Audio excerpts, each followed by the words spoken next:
Paramashivoham.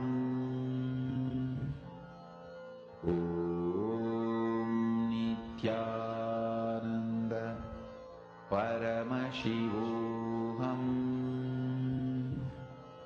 Om Nithyananda Paramashivoham. Om Nithyananda Paramashivoham. Om Nithyananda Paramashivoham. Om Nithyananda Paramashivoham. Om Nithyananda Paramashivoham. Om Nithyananda Paramashivoham. Om Nithyananda Yes, I hope all of you have manifested the power powerfully with the context that Swamiji gave us. How would Swamiji do it? This is like such a beautiful process. I really love it so much at every moment. How would Swamiji do this? How would Swamiji do this? And everything just starts manifesting. Now, we are going to go deeper into this understanding with the next session called Guru Bhakti, where Swamiji describes to us, do we make the call to Paramashiva to appear as a Guru? Does Paramashiva make the call to us to appear as a disciple? Let's see what Swamiji has to say about this, and let us hear these higher powerful cognitions from Swamiji now.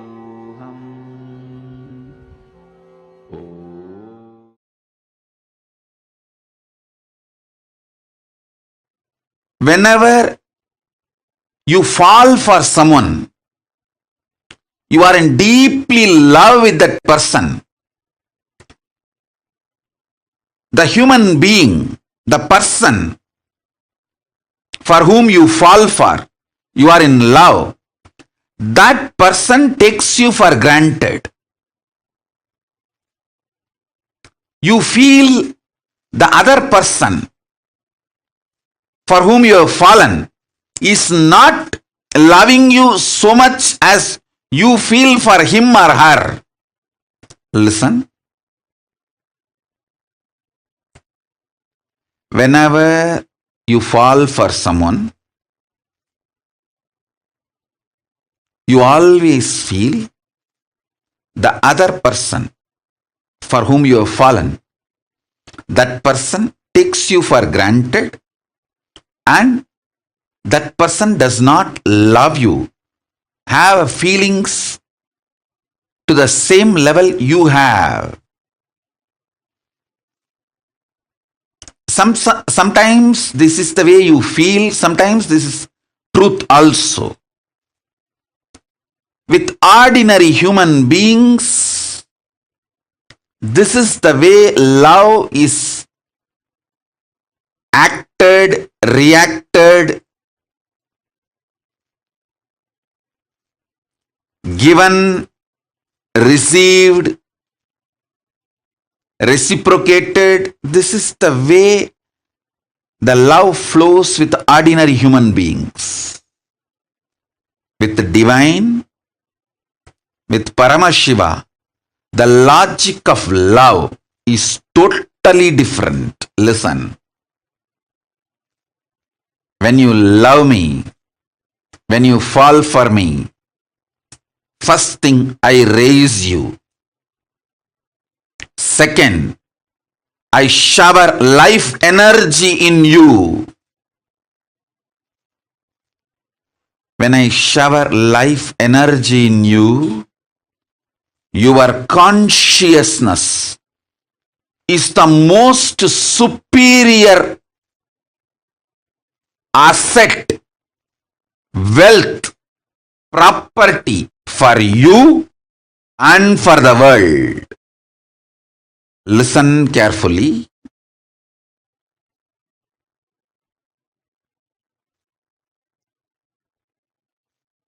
I'll tell you one small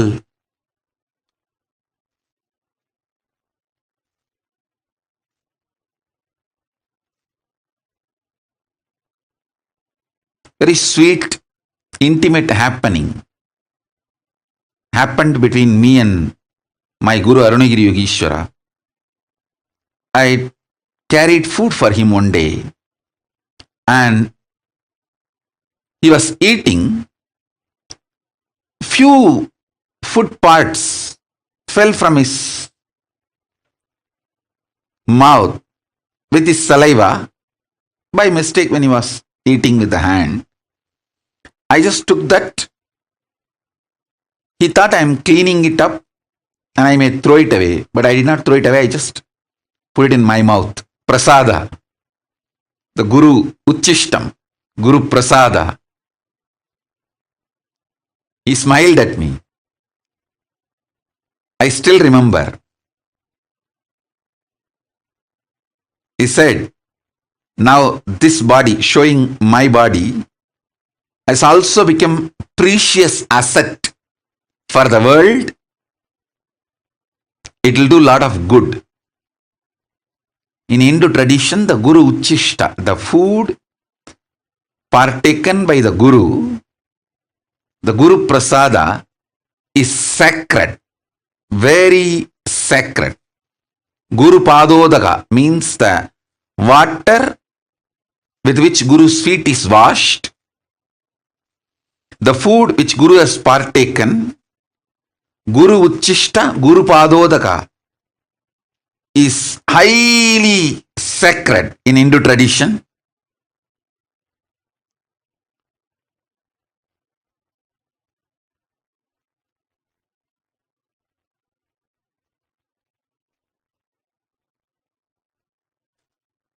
He said,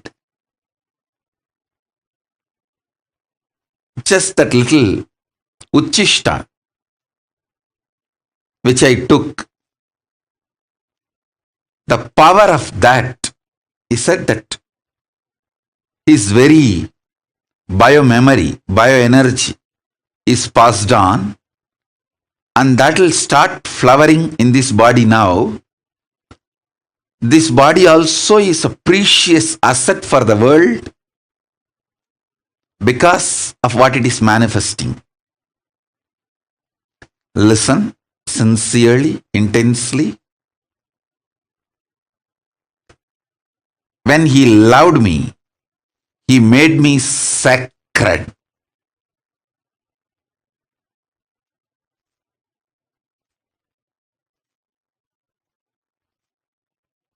When I fell for him, he raised me and he made me sacred by showering his love on me.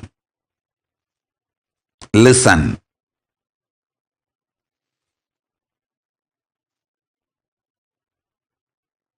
All of you, my disciples, followers,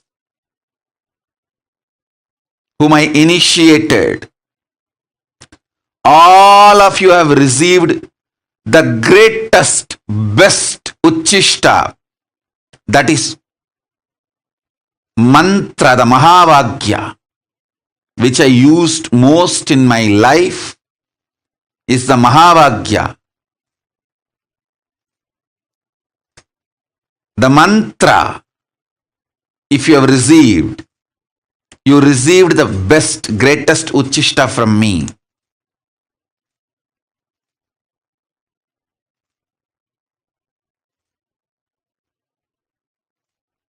You are now sacred. Your consciousness is needed for this world. Each of you meditating, living Veda Agamic lifestyle, living enlightenment not only helps you, it helps the world to sail through this pandemic, this pralaya.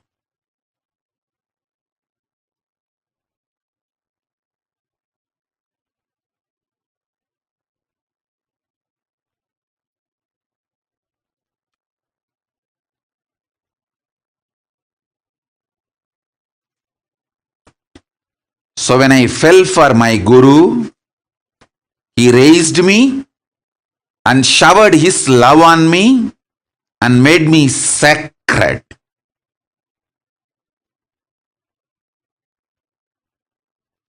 He did not take me for granted. Same way, I want to tell each one of you, I don't take you for granted. When you fell for me, I shower my love on you, and I don't take you for granted. I make you sacred. Understand? Sometimes I may not be giving attention, but never ever feel I take you for granted. I don't take you for granted. Sometimes if I give you attention, you become more conscious and spiritually awakened. Then I shower you with my attention. Sometimes when I give attention, you try to use me like a crutch. Hang on.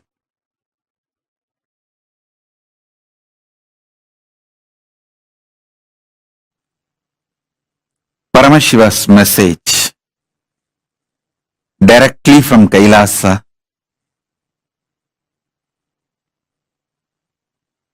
Listen. Reality of the existence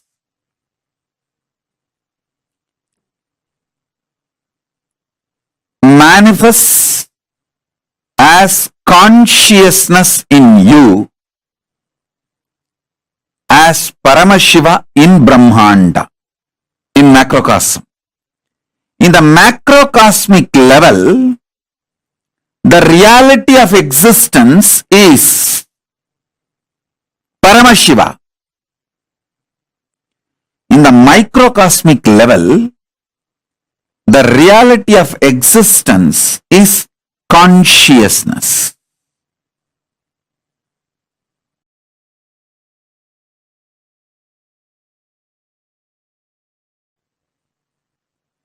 Listen intensely.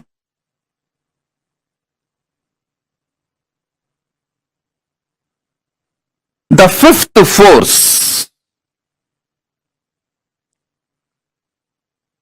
consciousness, just by understanding the fifth force, consciousness, the initiation can happen in you. Understand? There are some things, once you learn, there is no question of forgetting or going back to the state of ignorance. For example, swimming. Once you learn swimming and start swimming, even 25 years you did not swim, but by mistake, accidentally you fall into the water, simply your body will start swimming. So there is no question of going back to ignorance. When some of the knowledge gets into your biomemory, same way cycling. Once you learn cycling and did it successfully, even 25 years you did not touch the cycle, doesn't mean you will forget it. Simply when you get the cycle again, you will start cycling. There are many great possibilities and powers. Once it gets into your biomemory, there's no going back to the pre-knowledge period, the ignorance period. Some knowledge makes a permanent awakening, alteration in you. This knowledge about consciousness, The fifth force will make permanent transformation, change in you. There is no going back to the space of ignorance or pre-knowledge zone. Once you receive this knowledge, there is no going back to pre-knowledge time or ignorance period. Listen.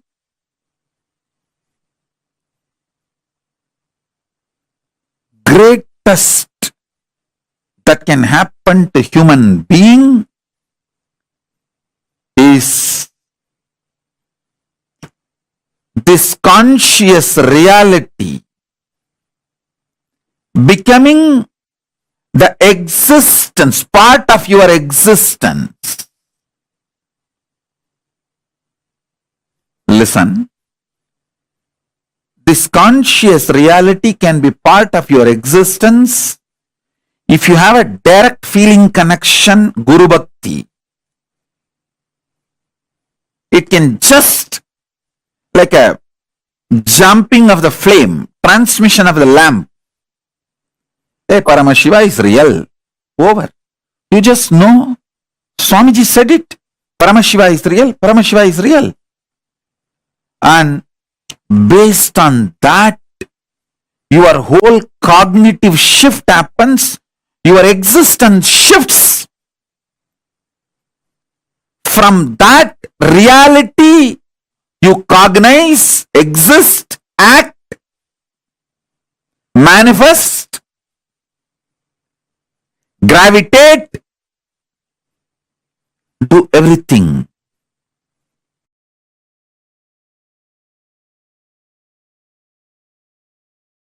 Smaranat Mukti.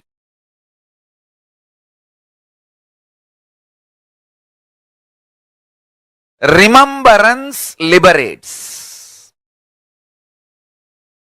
Understand?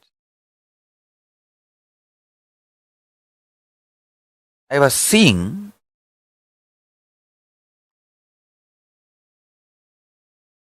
during my morning settling down period, when I was settling down from Samadhi, I was seeing what is the most important thing I should remind people. I saw Paramashiva revealing, remind people to remember. Constantly write remembrance. Understand? Whatever I need to tell, I have already told. Enough has been told. Understand? Literally last 41 years of my public life, I have said whatever need to be said. And I am going to continue to say, continue to reveal. All this will be useful to you only if you remember them in right moment. So, essence of whatever I said, saying, going to say is remember the right powerful cognition in right moment.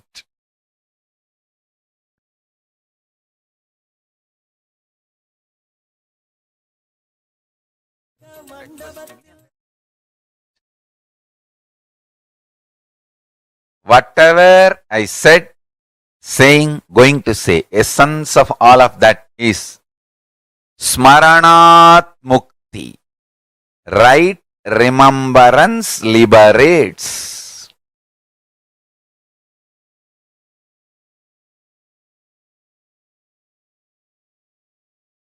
I can see clearly how beautifully, systematically my life evolved.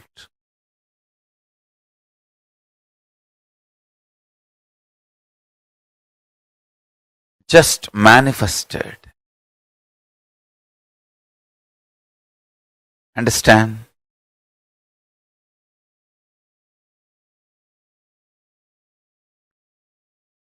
When you remember the right powerful cognitions in right time, immediately liberation. Anything does not liberate is not right remembrance. Anywhere the right remembrance happens, immediate liberation. Listen.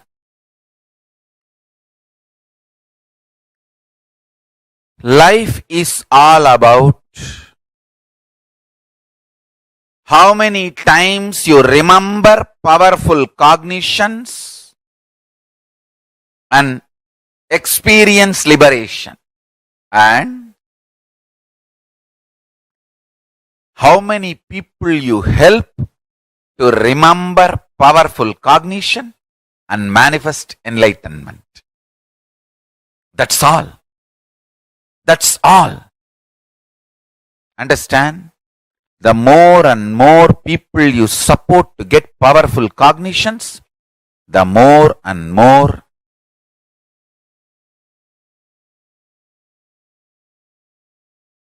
you will manifest powerful cognitions. Paramashiva says, when you make one person have Sivadiksha, whatever japa he does, the punya he gets and the same punya you also get. It's an ultimate cosmic blessing you can get for yourself and for the world. Now, remember this one powerful cognition, Smaranat Mukti. Remembrance liberates. Remembering right cognitions at right time liberates, empowers, enlightens.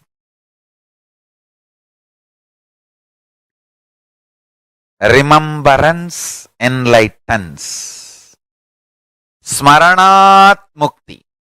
If I have to literally translate that word, Smaranat Mukti, into English, right remembrance enlightens and empowers. Right remembrance liberates, enlightens, empowers.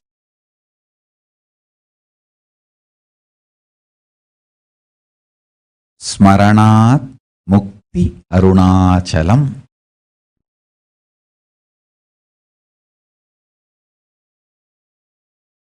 Being with that which neither need to be remembered, can be remembered, nor can be forgotten, or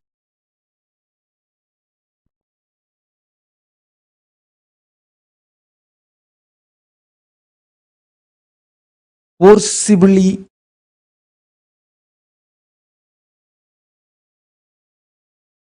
no need to remember it.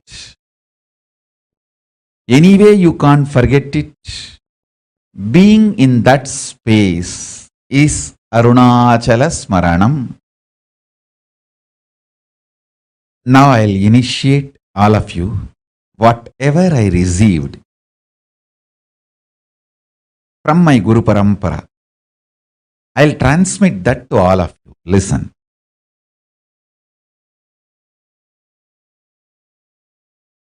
Brahma Aksharam,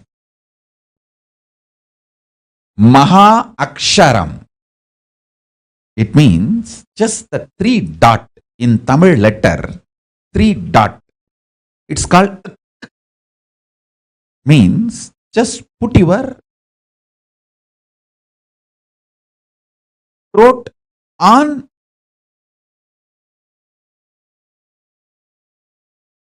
your upper palate. Lock the throat into the upper palate.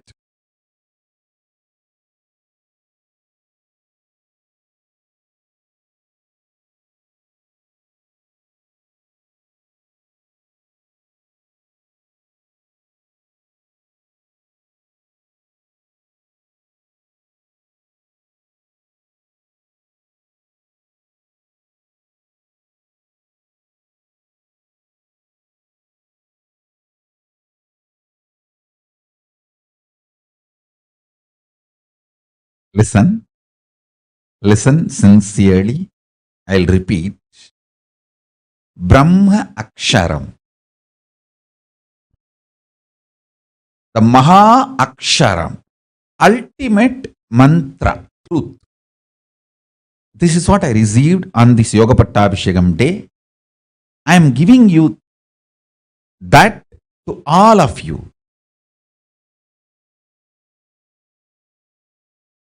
It's like a technique.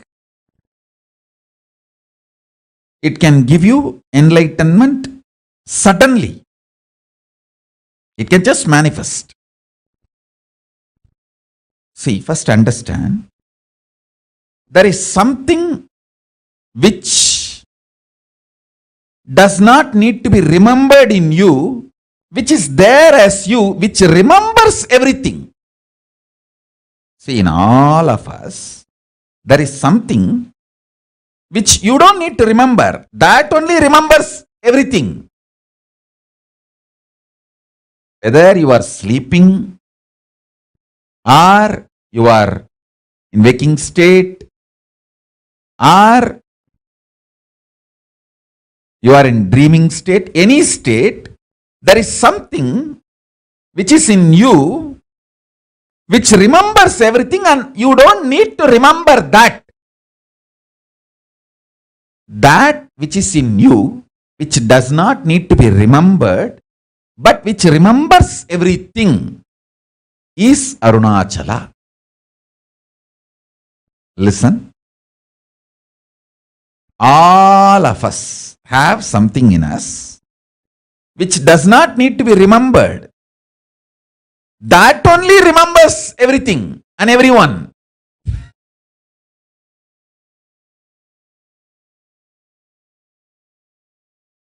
That is Arunachala. That is the most powerful reality. Remembering which does not need to be remembered or cannot be remembered, which remembers everything.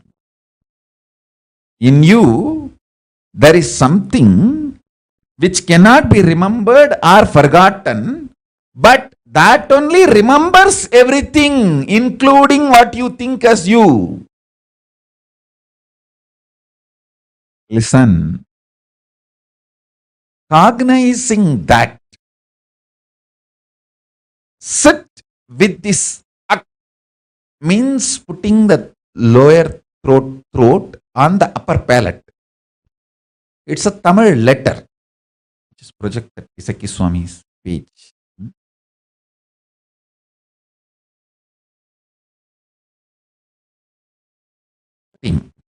Listen, I am projecting the page where my Guru has written in his own hand the Isaki Swamigal.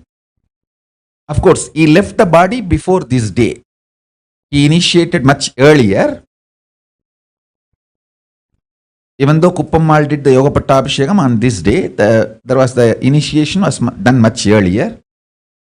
But this was the initiation. Listen. Remember in you, which does not need to be remembered, which is there forever in you, which remembers everything.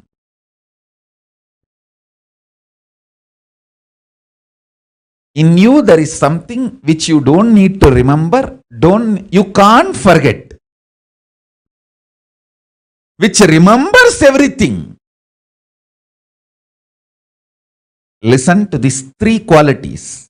In you, there is something which can't be forgotten, which does not need to be remembered.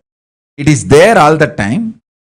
That only remembers everything in you. This three quality is what the three dot. The three dot is these three qualities.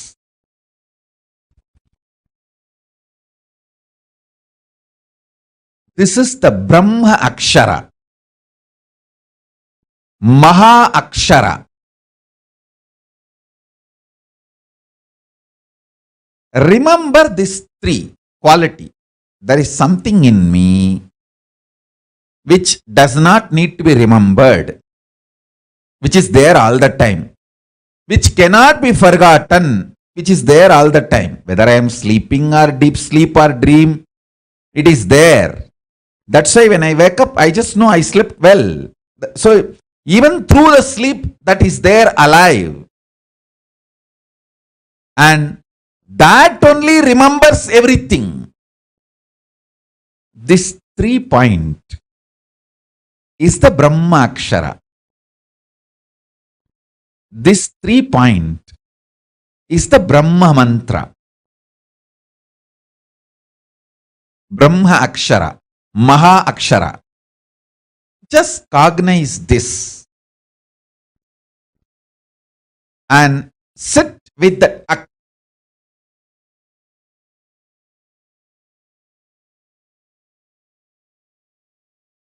This is Arunachala Smaranam. Just by Smarana Mukti, liberation. It is a very simple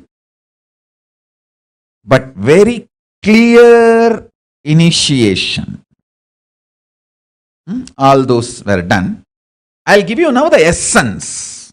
Listen carefully. Number 1. Brahma Dhyanam means being in that ultimate Parabrahma, Paramashiva, Parandama, which is the ultimate. Paramam, Paramatma, Paramashakti. All these words you can use. That Paramam, ultimate. Being in that Paramam, that is called Brahma Dhyanam. Brahma Aksharam, the syllable which puts you in that space. Mahā Aksharam, Brahma Aksharam. That Brahma Aksharam is this 3 dot. You can see in my own Guru's handwriting, Brahma Dhyanam, that word in Tamil it is written, and 3 dot. That 3 dot is the Brahma Akshara, ultimate mantra, which puts you in Samadhi immediately. And now I will give you precise cognition. This 3 dot means, understand, there is something in you which you don't need to remember. It is there 24 hours. When you are waking state, when you are in dream state, when you are in deep sleep state, it is there. Even during deep sleep, it is there. That is why after sleep, when you come out, you say, I slept so well. So it is there. You don't need to remember it. And you can't forget it. It is there. Which you don't need to remember, which you can't forget, and that only remembers everything. These 3 qualities put together, there is something in you. That is Arunachala. That is Paramatma. That is Paramashiva. That is Parabrahma. That is Parandama. That is Paramashakti. That is Paramaguru. And that is Paramatma.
Paramashivoham. Om Nithyananda Paramashiva. Beautiful understanding the larger context on Guru Bhakti. How is it that we relate to Paramashiva? What is integrity to Paramashiva? All that is what we just heard from Swamiji.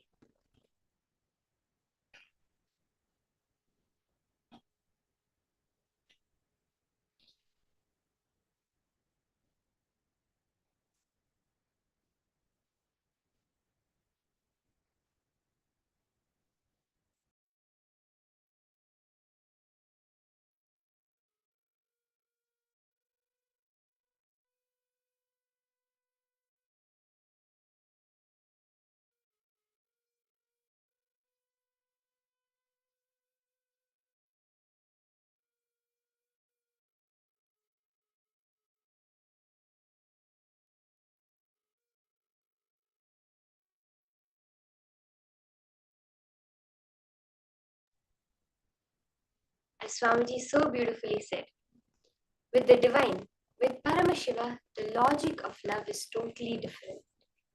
When he loves, he makes you sacred.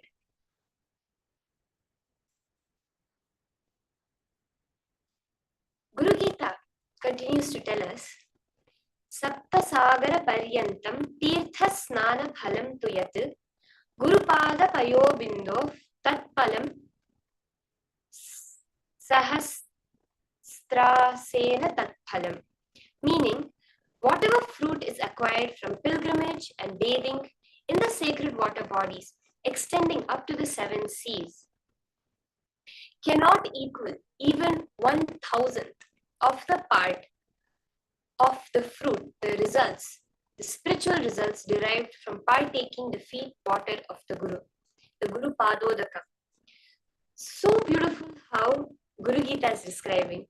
It's so clearly telling that what punya, what benefit, what happening happens out of you going and taking bath, even in all the sacred water bodies, which is known as a very prominent practice in Hinduism.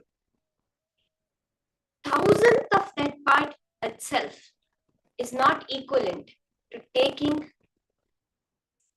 it's not even equivalent to 1,000th of the part of partaking, of drinking the Guru Padodaka, the water which has washed the feet of the Guru. That is the power of the Prasada, the Guru Uchishta.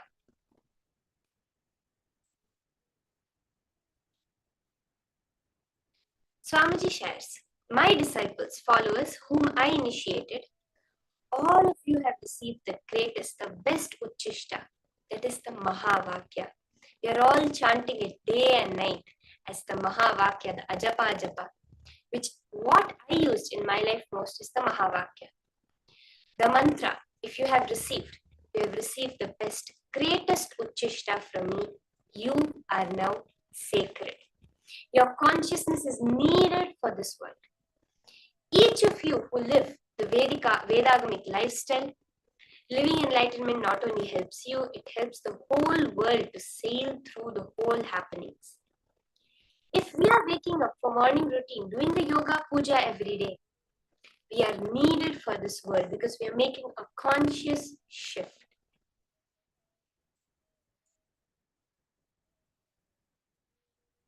This is the science of Guru Bhakti that Swamiji has revealed to all of us. And with that, we are going to be moving into the power manifestation session. In that highest understanding, what do we want? What are we keeping as our goal? As Swamiji says, when we realize that, when we fall in love with the Guru and we realize there is nothing I can give him, whatever I may give him is too small for him, you decide to be integrated to the Guru. And what is that? Becoming him. The only thing Swamiji wants from the beginning, Swamiji says, I am not here to prove that I am God. I am here to prove that you are God. That is what he really wants. How can we show our integrity to him? How can we show our ultimate integrity to Swamiji? By becoming him. That's all. As Swamiji says, Hindu God is not jealous. He is welcoming you becoming him. So we're going to do the power of clairvoyance in this round. The power of being able to scan an image which is held in the inner space of your partner. So are we all ready for this? This is going to be a superpower. We're recapping all the power manifestations we have manifested throughout the program as one combination today. Ensure you are participating fully. Today is the last day of the program and we are going to make all the manifestations happen today. So with this powerful cognition, you can connect to a partner.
So now, all of you can reach out to your partner with whom you want to manifest.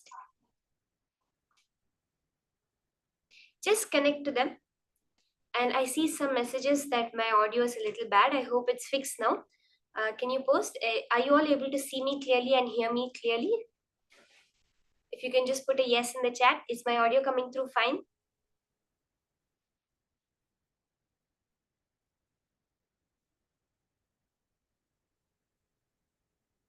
So we'll be continuing with the powerful power manifestation of mind reading. So I request all of you, you can connect to a partner.